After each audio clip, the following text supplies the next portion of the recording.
সুপ্রিয় দর্শক, আসসালামু আলাইকুম। আপনাদের সবাইকে স্বাগত জানাচ্ছি এখনকার আলোচনায়। আপনাদের সঙ্গে আছি আমি সিরাজুল ইসলাম। দর্শক, প্রেসিডেন্ট ট্রাম্প ইরানের সাথে চুক্তি করলেন শুধু, নাকি নিজের প্রশাসনের সাথেও যুদ্ধ করছেন? আমি এই প্রশ্ন তুলছি এই কারণে যে ইরানের চুক্তিকে কেন্দ্র করে মার্কিন প্রশাসনে একেবারে চরমভাবে দ্বিধাবিভক্তি দেখা দিয়েছে, ফাটল দেখা দিয়েছে, ভাঙন দেখা দিয়েছে। মার্কিন প্রশাসন দুই ভাগে বিভক্ত হয়েছে। এক পক্ষে ডোনাল্ড ট্রাম্প এবং তার কিছু লোক, আর এক পক্ষে পররাষ্ট্রমন্ত্রী মার্কো রুবিও, যুদ্ধমন্ত্রী পিট হেগসেট সহ আর কিছু লোক। এর প্রেক্ষাপটে এমন খবর বের হয়েছে, যারা এই চুক্তির বিরোধিতা করছে মার্কিন কর্মকর্তাদের ভেতরে, তাদের অনেককেই প্রশাসন থেকে বিদায় দেওয়া হবে, অর্থাৎ বহিষ্কার করা হবে। তার ভেতরে দুই একজন মন্ত্রীও থাকতে পারেন। কারা তারা?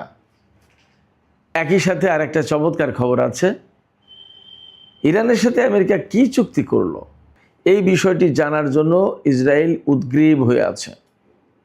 ইসরায়েল আমেরিকার কাছে দেখতে চেয়েছিল যে চুক্তিতে কি আছে দেখি, টেক্সটটা দাও।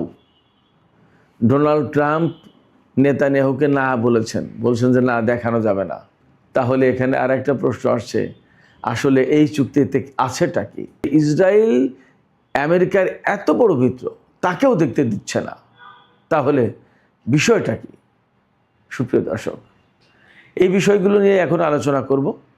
আর এর সাথে থাকবে, লেবাননে ইসরায়েলের হামলা অব্যাহত রয়েছে। ইরান জানিয়েছে যদি লেবাননে ইসরায়েল যুদ্ধবিরতি লঙ্ঘন করেই চলে, তাহলে এই চুক্তি নাও হতে পারে এবং ইসরায়েলের বিরুদ্ধে ব্যবস্থা নেওয়া হবে।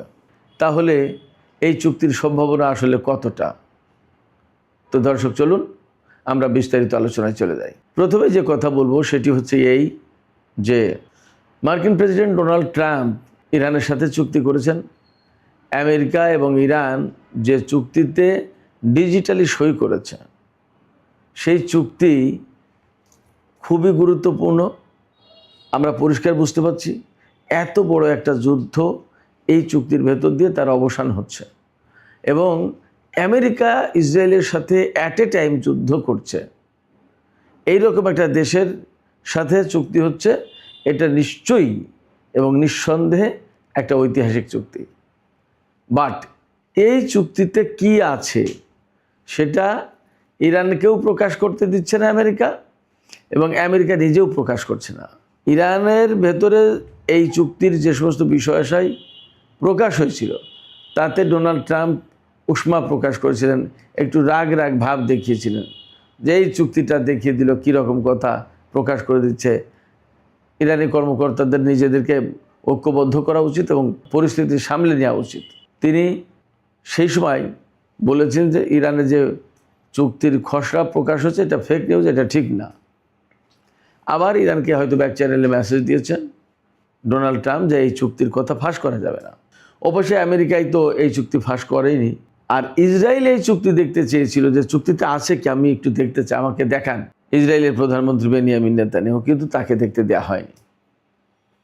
তার মানে হচ্ছে এই জায়গাটায় প্রশ্ন আসছে, অবশ্যই চুক্তিতে এমন কিছু আছে যা ইসরায়েল মানতে চাইবে না, পছন্দ করবে না, আমেরিকার সাথে প্রকাশ্যে দ্বন্দ্ব শুরু করবে, এমনকি এই চুক্তি যাতে না হয় তার ব্যবস্থা করার চেষ্টা করবে, চুক্তিকে বানচাল করেও দিতে পারে ইসরায়েল। এই আশঙ্কা থেকে ডোনাল্ড ট্রাম্প ইসরায়েলকে চুক্তি দেখতে দেয়নি। মার্কিন কর্মকর্তাদেরকে বা রাষ্ট্রের জনগণকে ওপেনলি যে চুক্তি করা উচিত ছিল, ওপেন করে দেওয়া দরকার ছিল, তার কিছুই করেনি। শুধু তাই না, এই চুক্তির বিরোধিতা করার কারণে মার্কিন প্রশাসনে একদম সুস্পষ্ট ভাঙন দেখা দিয়েছে, ফাটল দেখা দিয়েছে। আমি সম্ভবত গত রাতের ভিডিওতে বলেছিলাম যে এক পক্ষে রয়েছেন president Donald Trump, vice president JD Vance, বিশেষ প্রতিনিধি, ইরান বিষয়ক বিশেষ প্রতিনিধি স্টিভ উইটকফ এবং প্রেসিডেন্ট ডোনাল্ড ট্রাম্পের জামাতা এবং অন্যতম আলোচক জারেড কুশনার। এই চারজন এক পক্ষে। আর অন্য পক্ষে গেছেন যুদ্ধমন্ত্রী পিট হেগসেট, মার্কো রুবিও পররাষ্ট্রমন্ত্রী এবং সিআইএর প্রধান জন র্যাডক্লিফ। হয়তো তাদের সাথে আরও দু একজন কর্মকর্তা থাকতে পারেন। এই যখন ভাঙন তৈরি হয়েছে, ফাটল দেখা দিয়েছে মার্কিন প্রশাসনে, দুই ভাগে বিভক্ত হয়ে গেছে এই চুক্তিকে কেন্দ্র করে। মার্কো রুবিও, পিট হেগসেথ এবং জন র্যাডক্লিফ সিআইএ প্রধান, তারা বলছেন যে এই চুক্তি করলে ইরান ভবিষ্যতে কিছু কিছু বিষয় মানবে না, ইরান এই পরমাণু ক্ষেত্রে তার ওয়াদা পালন করবে না, এই চুক্তি করে লাভ হবে না, এই চুক্তি করে আসল সমস্যার সমাধান হচ্ছে না, বরং ইরানের বিরুদ্ধে যুদ্ধ করা উচিত। আর জেডি ভ্যান্স, ডোনাল্ড ট্রাম্প বা উইটকফ, জারেড কুস্টাফ তারা বলছে যে না, কূটনীতিকে সুযোগ দেওয়া দরকার, কূটনৈতিক প্রক্রিয়ায় চলমান সমস্যার সমাধান করতে হবে। এটা নিয়ে আলোচনা আমি যেভাবে খুব সহজ ভাষায়, সুন্দর ভাষায় বললাম, সম্ভবত ব্যাপারটা এই পর্যায়ে নেই। এই পর্যায়ে না থাকার কারণে এখন ডোনাল্ড ট্রাম্প মার্কিন প্রশাসনের কিছু কিছু লোকজনকে সরিয়ে দিতে চাইছেন, এমনকি একজন মন্ত্রীকেও সরিয়ে দেবেন বলে কথা বের হয়েছে। এই মন্ত্রী কে? এই মন্ত্রী হচ্ছেন যুদ্ধমন্ত্রী পিট হেগসেথ। ডোনাল্ড ট্রাম্প এই পিট হেগসেথকে সরিয়ে দিতে পারেন, নতুন কোনো ব্যক্তিকে যুদ্ধমন্ত্রী নিয়োগ করতে পারেন। এটা একটা ব্যাপার। আরেকটা ব্যাপার হচ্ছে সিআইএর যে প্রধান জন র্যাডক্লিফ, তাকেও সরিয়ে দিতে পারেন ডোনাল্ড ট্রাম্প। ডোনাল্ড ট্রাম্প ভাবছেন নিজের প্রশাসনে কাজ করব, নিজের মতো করে চলবো, এরা সবাই পিছনে পিছনে হাঁটবে, আর আমি সামনে যাচ্ছি, এরা পিছন থেকে টেনে ধরছে। তাহলে যারা টেনে ধরছে এইগুলোকে ছেটে ফেলতে হবে। এই যে কিছু লোককে ছেটে ফেলার চিন্তা, এই চিন্তা ডোনাল্ড ট্রাম্প খুব স্ট্রংলি করেছেন এবং ধারণা করা হচ্ছে খুব শর্ট টাইমে এদের বিরুদ্ধে ব্যবস্থা নেওয়া হবে। এদেরকে ছেটে ফেলা বলি, বরখাস্ত বলি, আর যাই বলি, মোটামুটি ডোনাল্ড ট্রাম্প প্রশাসনে একটা আগুন লেগে গেছে, একটা ভাঙন ধরে গেছে, বিস্ফোরণ ঘটে যাচ্ছে। কেন কেন এই বিস্ফোরণ, কেন এই বিভক্তি? এবং ইসরায়েলকেও বিশ্বাস করতে পারছে না। তাহলে আসলে চুক্তিতে কি আছে যে কথা শুনলে ইসরায়েল এই চুক্তি হতে দেবে না? মোটামুটিভাবে আমরা চুক্তি সম্পর্কে যা ধারণা পেয়েছি এই পর্যন্ত, তাতে দেখা যাচ্ছে যে ইরানের পরমাণু কর্মসূচি বন্ধ হবে না, একদম চিরদিনের জন্য ধ্বংসও করা হবে না, কোনো কিছুই এই চুক্তিতে নেই। এক। দুই হচ্ছে যে ইরানের হাতে যে ইউরেনিয়াম আছে, সমৃদ্ধ ইউরেনিয়াম, তার ভাগ্য কি হবে সেটা নিয়ে আলোচনা হবে। এই প্রথম সমঝোতা শুক্রবারে সই হওয়ার পরে দ্বিতীয় পর্যায়ের যে আলোচনা হবে, সেখানে সমৃদ্ধ ইউরেনিয়ামের ভাগ্য কি হবে, সেটা ধ্বংস করা হবে, আমেরিকাকে দেওয়া হবে, নাকি অন্য কোনো দেশে পাঠানো হবে, নাকি ইরানের মাটিতে ধ্বংস করা হবে, কী করা হবে, সেই ভাগ্য ঠিক করা হবে।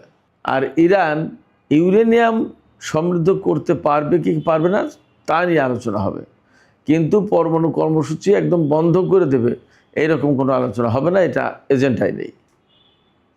আর একটা আছে কি, যে ইরান বলছে যে তারা পরমাণু অস্ত্র বানাবে না, এটা প্রতিশ্রুতি।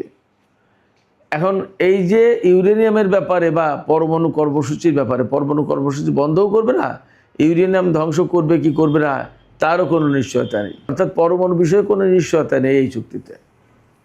এই জন্য ইসরায়েলকে ডোনাল্ড ট্রাম্প এই চুক্তি দেখতে দিচ্ছে না, কারণ ইসরায়েলের কর্মকর্তারা চুক্তি দেখলেই বলবে না এই চুক্তি করা যাবে না, এই চুক্তি মানে না, এই চুক্তি করা যাবে না। অথচ এই ইসরায়েলের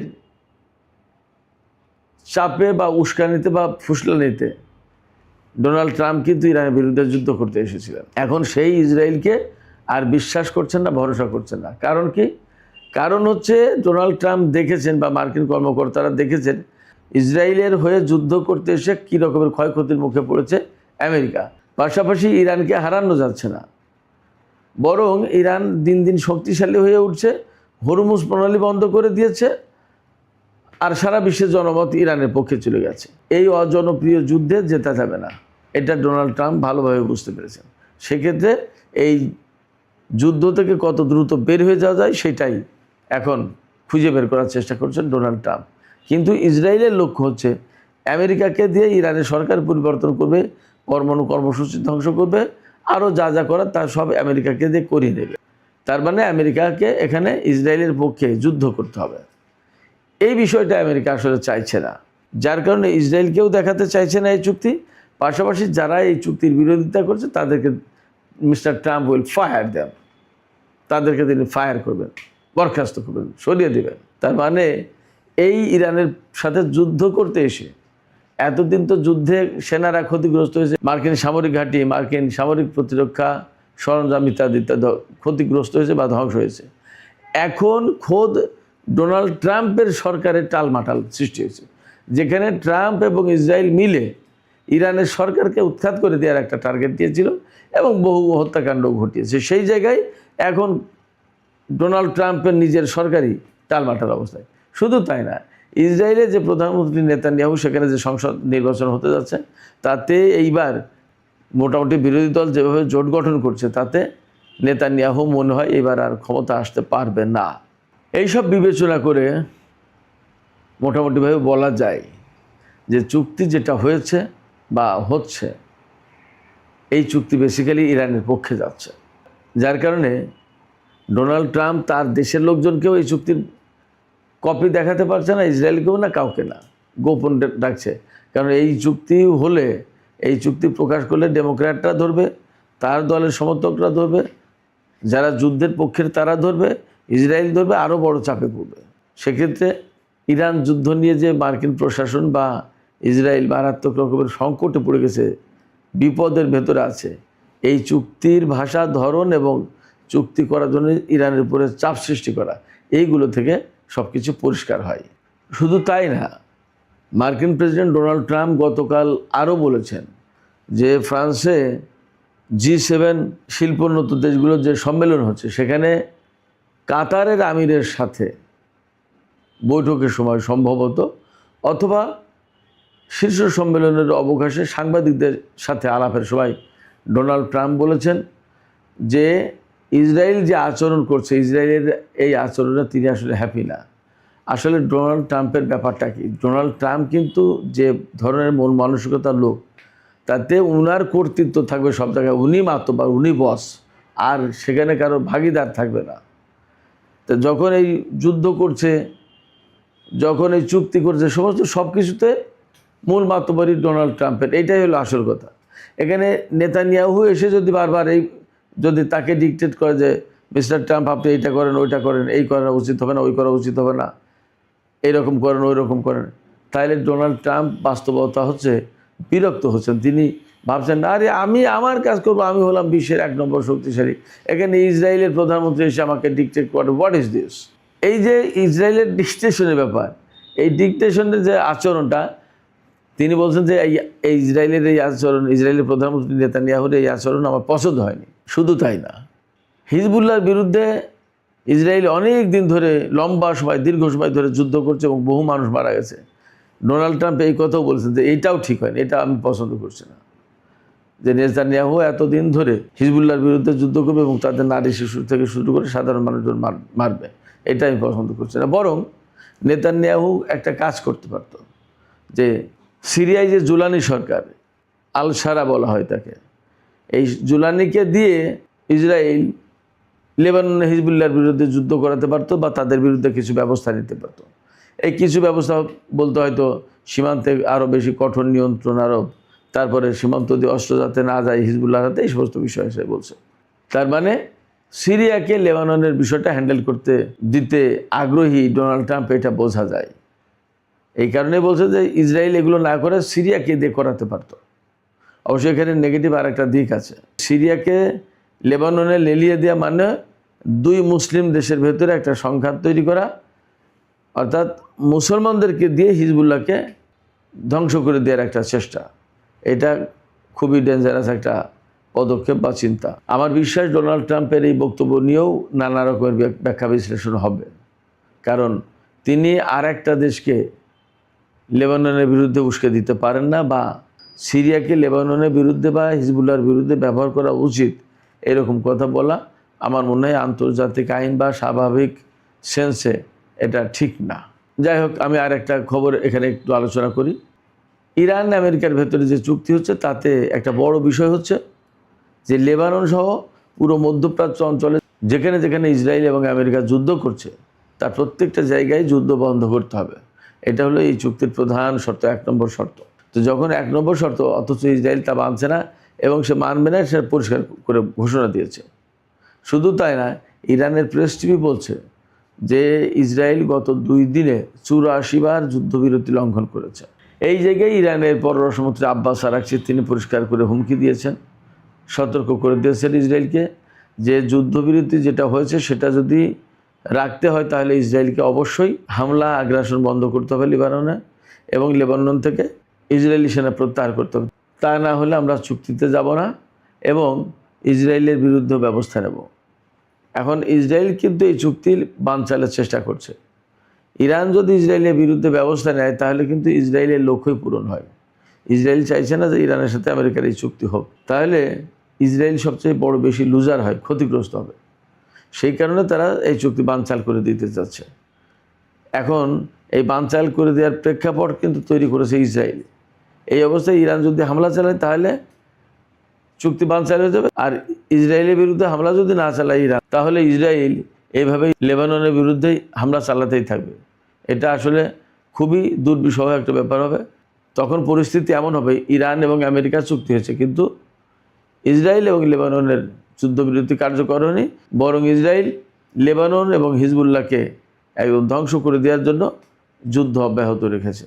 তাহলে এই যুদ্ধবিরতি আসলে কার্যকর হবে কিনা, আদৌ সই হবে কিনা, এই সমস্ত নিয়ে কিন্তু এখনও অনেক বড় প্রশ্ন আছে। তো সুপ্রিয় দর্শক, আজকের আলোচনা এখানে শেষ করতে চাইছি। যাবার আগে আপনাদের কাছে প্রশ্ন রাখতে চাই বা আপনাদের কাছ থেকে আপনাদের মতামত জানতে চাই। এই যে মার্কিন প্রশাসনের ভাঙন দেখা দিয়েছে এই ইরানের সাথে চুক্তি করার শর্ত শরায়ত নিয়ে, আপনাদের কি মনে হয় যে এটা প্রকৃতপক্ষেই ভাঙন, এবং ডোনাল্ড ট্রাম্পের সাথে যদি বাড়াবাড়ি করে তাহলে পিট হেগসেথ এবং সিআইএ প্রধানকে সরিয়ে দিতে পারেন ডোনাল্ড ট্রাম্প, নাকি সবই নাটক? আপনাদের মতামত কমেন্টে জানাতে পারেন। আর ভিডিও ভালো লাগলে লাইক কমেন্ট শেয়ার করবেন এবং চ্যানেলটি সাবস্ক্রাইব করে সাথেই থাকবেন। সুপ্রিয় দর্শক, এখনকার মতো আলোচনা এখানে শেষ করতে চাইছি। আপনারা সবাই অনেক অনেক ভালো থাকুন। আল্লাহ হাফেজ।